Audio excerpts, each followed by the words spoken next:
Hi, I'm Randy Hunter, and in this session I'd like to work with you on overtones, embouchure, and tone production. Now, when we speak of overtones, we're referring to the practice of isolating and producing a series of harmonics based on a fundamental tone on the saxophone. Let me show you what I'm talking about. I'll do a brief demonstration playing a low B flat, then using the same fingering, I'll produce a middle B flat, which is an octave above the fundamental, the low B flat. Then I'll follow that with a fifth above the middle B flat, the F, the middle F, and I'll follow that by producing a high B flat, 2 octaves above the fundamental tone. So once again, I'll play a low B flat, a middle B flat, a middle F, and a high B flat, all using a low B flat fingering.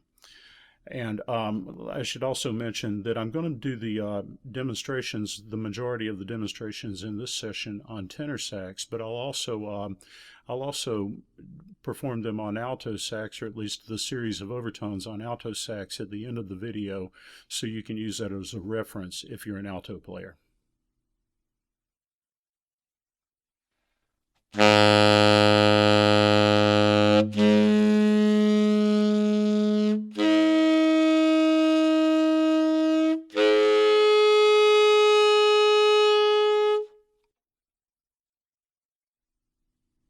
Now, it's important to realize that these are not the only overtones there are, but these are the ones we'll be using in this session.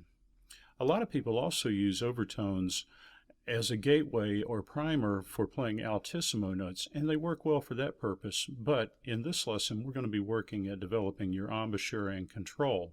You'll also learn to use your tongue, oral cavity, and throat to help you develop greater flexibility with the tone and better control of the color, the tone color, the intensity, and the pitch. The whole premise behind the embouchure that we'll use in conjunction with the overtones is that you pull the chin down and back. Now I'll move a little bit closer so hopefully you'll be able to see what I'm talking about. The jaw should come down and it should also retract at the hinge. So I'm pulling my jaw down and back.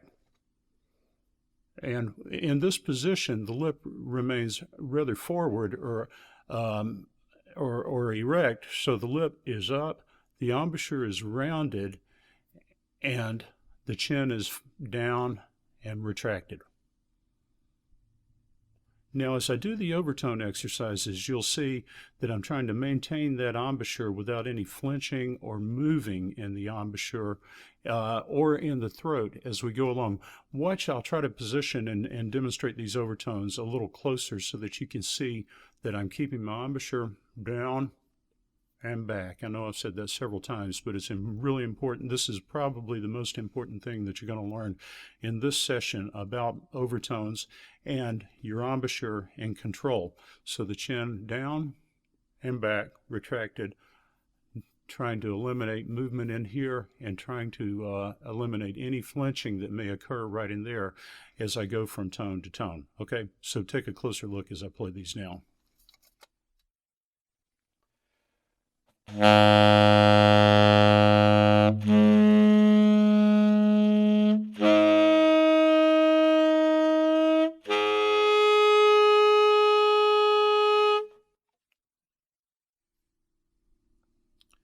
Using this embouchure and the skills you'll develop doing overtones, you'll learn to control the direction, shape, and intensity of the airstream, which will help you locate different qualities of tone.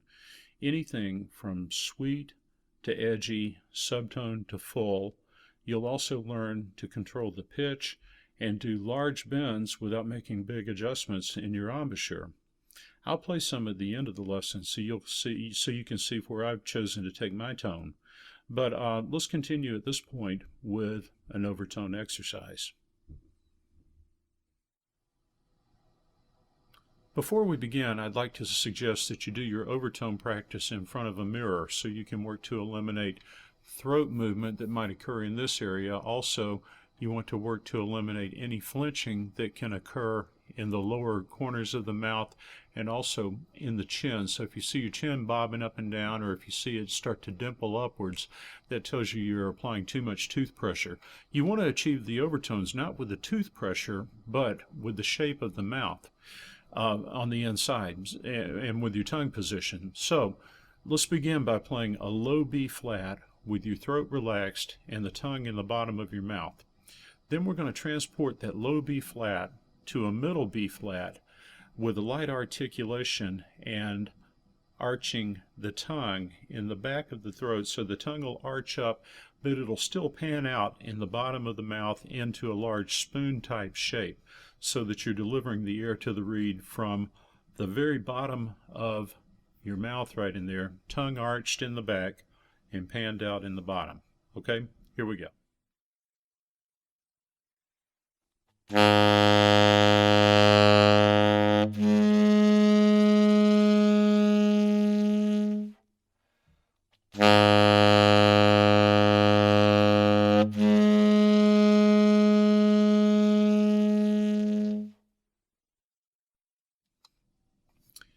Now take your time as you do these exercises. You don't want to rush through these notes, because you really want to work at gaining a feel for what it takes to produce the tones with consistency.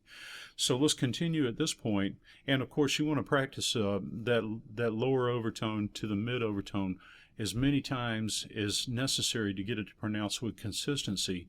If you keep skipping past that middle B flat and going to the F above it, that tells you that you're probably applying too much pressure on the bottom with your lower teeth. So again, work to get those teeth down and back. And I know I've said that over and over, but that's really the trick to the embouchure and to getting this mid overtone to pronounce. So keep at it until you get it. Some people have to work on this overtone. Some of my students have to work on this overtone for several weeks to be able to pronounce it with consistency. So let's move on now. Once you're able to produce that tone, and you may even continue with your overtone practice to the fifth above that before you're able to pronounce it with consistency. But let's move on now to the F above the middle B flat. And again, we're going to be working with the arch and the slope of the tongue to produce the tone.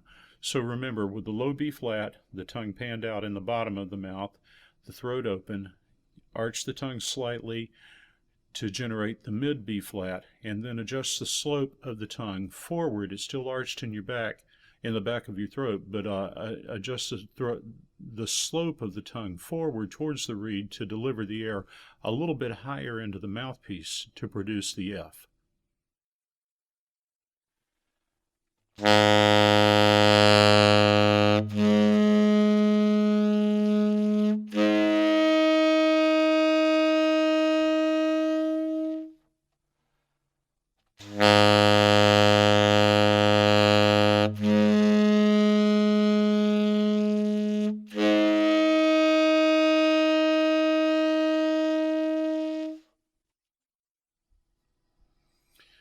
Let's continue now by adding the high B flat to our exercise. This is 2 octaves above the fundamental pitch, the lowest B flat that we played.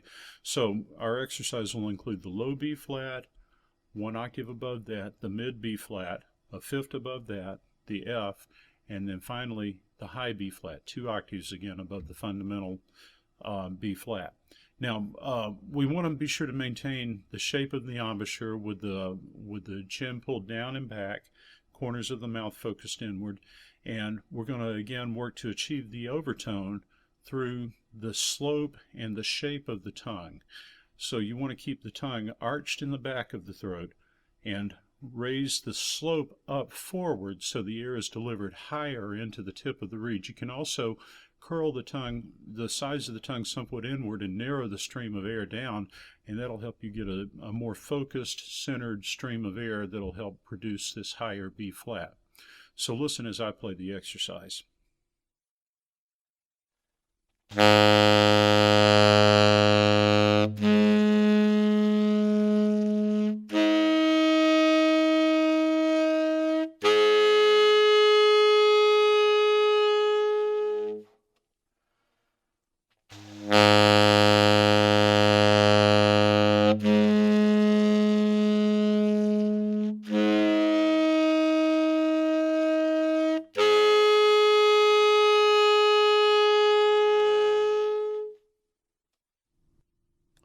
So to recap, the things that we've done today are really designed to help you refine and control your tone quality better. You know, we've worked on the embouchure, keeping the chin pulled down and back, the lip erect and perhaps somewhat forward rather than rolled back over the teeth, and also the shape of the inside of your mouth, the way you arch your tongue, the way you deliver the air through the various shapes that you can create inside your mouth to just really generate better control over your tone quality. And like I mentioned earlier in the lesson, I'll play the overtones on the alto sax. I'm not going to go through all the exercises. I'm just going to play the overtones so that you'll have a reference for the low B flat, the mid B flat, the F, and the high B flat on alto. Now you can certainly do these overtones, and I would suggest doing these overtones also off of low B, low C, and low C sharp. So the same intervals, you know, an octave, a fifth above the octave and the second octave based on low B, C, and C sharp. There are tons of overtone exercises available. There are a number of them you can locate on the web, and there are also books that have overtone exercises, lots of them. So if you're really into overtones, you can locate exercises easily. But this exercise I've shown you today is really a good jumping off point and really will help you gain a better feel for what's going on with your embouchure and how you deliver the air into the instrument. So I'll play the overtones on alto, and then I'm just going to play for a minute or so on the tenor so that you can get an idea of what I've done with my tone quality using this embouchure and the concepts we've discussed.